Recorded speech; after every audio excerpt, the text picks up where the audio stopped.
Assalamualaikum warahmatullahi wabarakatuh. Terima kasih sebelumnya kepada dosen pembimbing saya, Dr. Insinyur Marsudi MT, dan dosen pembimbing 2 saya, Insinyur Azwan Yamaha MT, serta dosen penguji 1 saya, Bapak Budi Purwoko STMT, dan Ibu Fitria Melisari SSI MT. Baiklah, pada hari ini saya akan melakukan presentasi untuk seminar hasil saya yang berjudul Kajian Sumur Bor Akuifer Tetekan Studi Kasus Sumur Bor Air Tanah di PT Kalimantan Kelapa Jaya, Desa Nusapati, Kecamatan Sungai Pinyuh, Kabupaten Mempawah, Provinsi Kalimantan Barat. Latar belakang: air tanah merupakan salah satu sumber daya alam yang sangat dibutuhkan.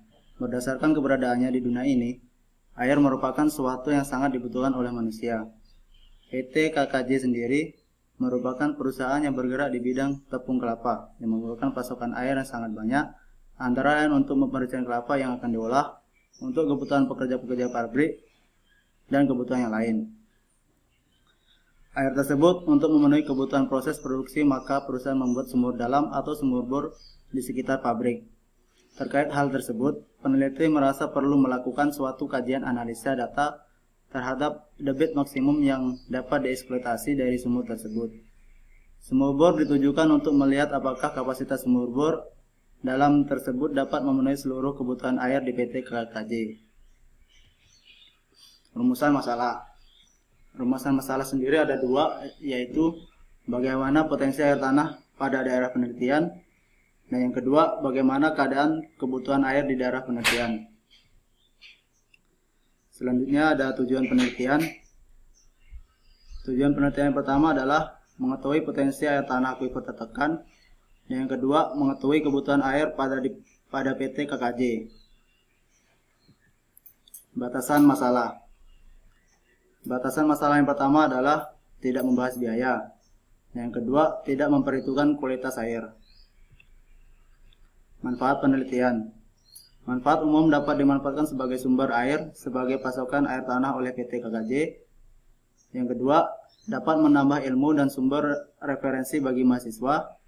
Dan yang ketiga, manfaat bagi Pemda dapat direkomendasikan ke daerah Kabupaten Mempawah atau perusahaan swasta untuk alternatif pasokan air baku. Gambaran umum wilayah penelitian.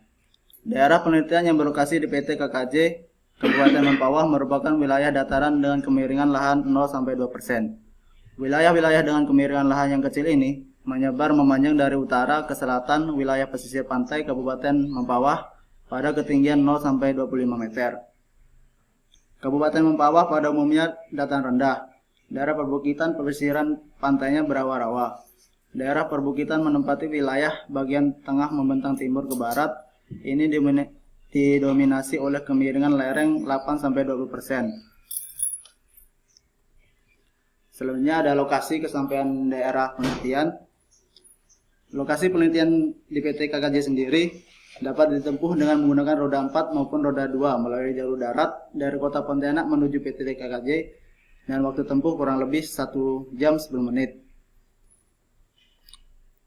Untuk kondisi prasarana transportasi dari kota Pontianak menuju PT KKJ merupakan jalan provinsi dan kondisi jalan beraspal baik. Secara umum, lokasi penelitian ini berbatasan dengan batas utara, berbatasan dengan Desa Paniraman, selatan Muara Kapuas, batas barat Kecamatan Sungai Pinyuh, dan batas timur Kabupaten Landak. Nah, berikut peta kesampaian lokasi.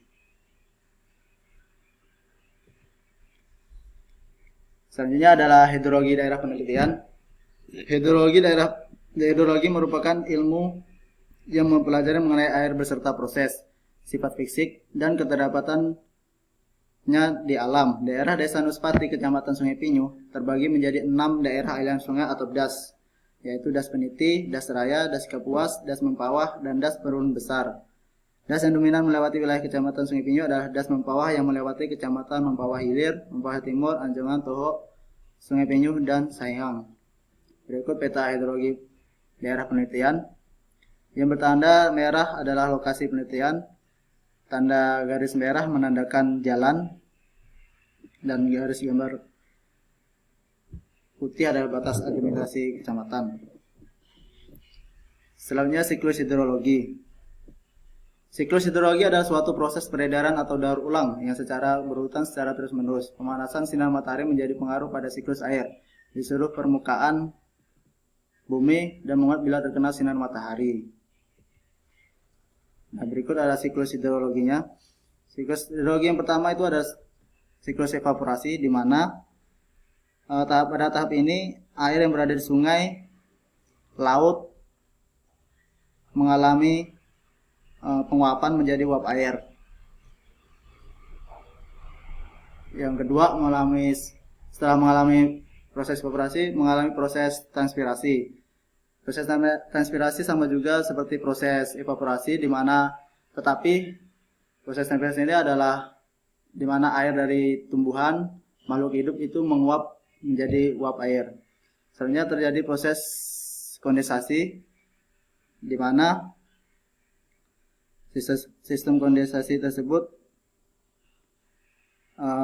dari partikel uap menjadi partikel-partikel es. Setelah itu mengalami proses persipitasi.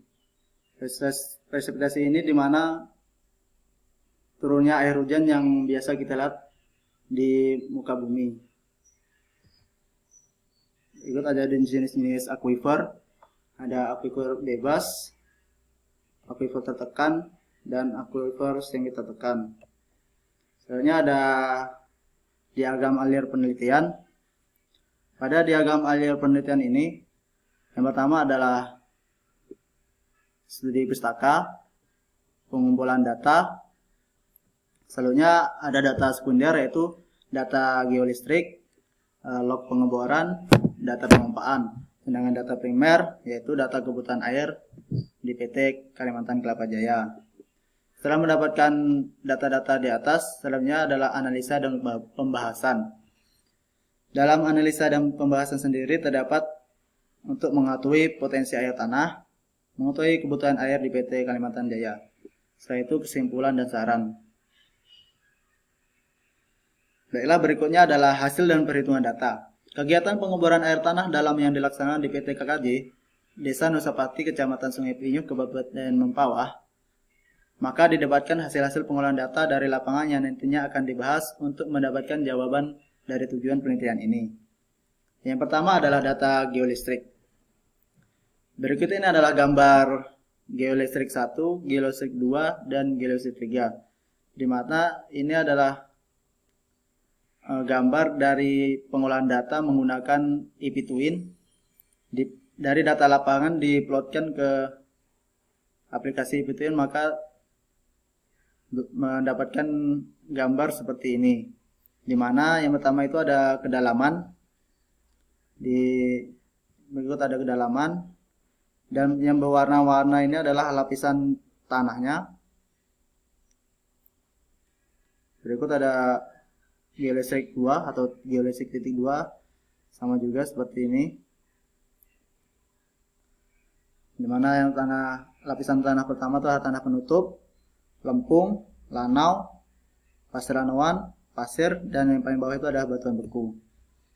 Ini adalah gambar geolistrik GL4, GL5, dan GL6. Selanjutnya ada data log pengeboran.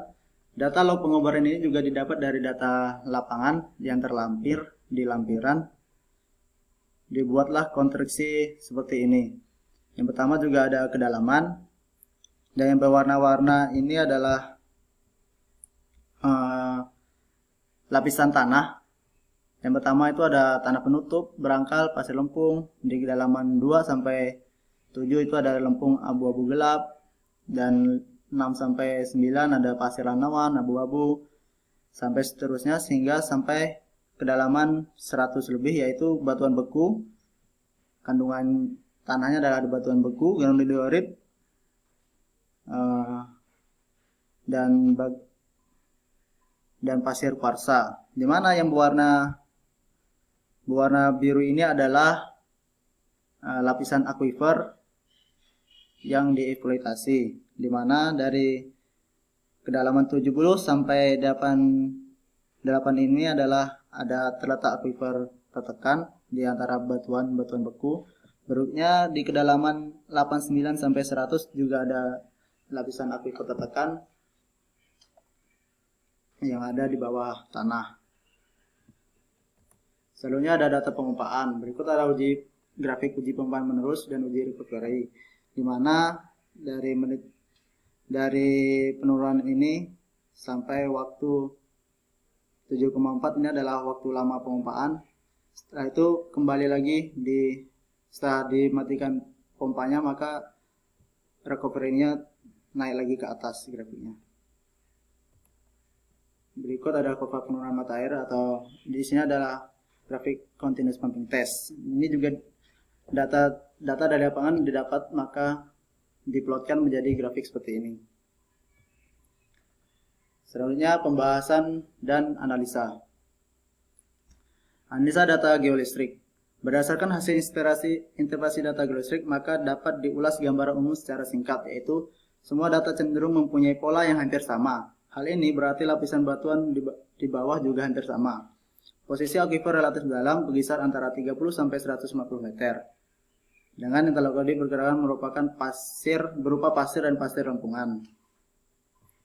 Selanjutnya ada analisa data log pengeboran, di mana analisa itu sendiri adalah pembuatan sumur bor menggunakan bor putar.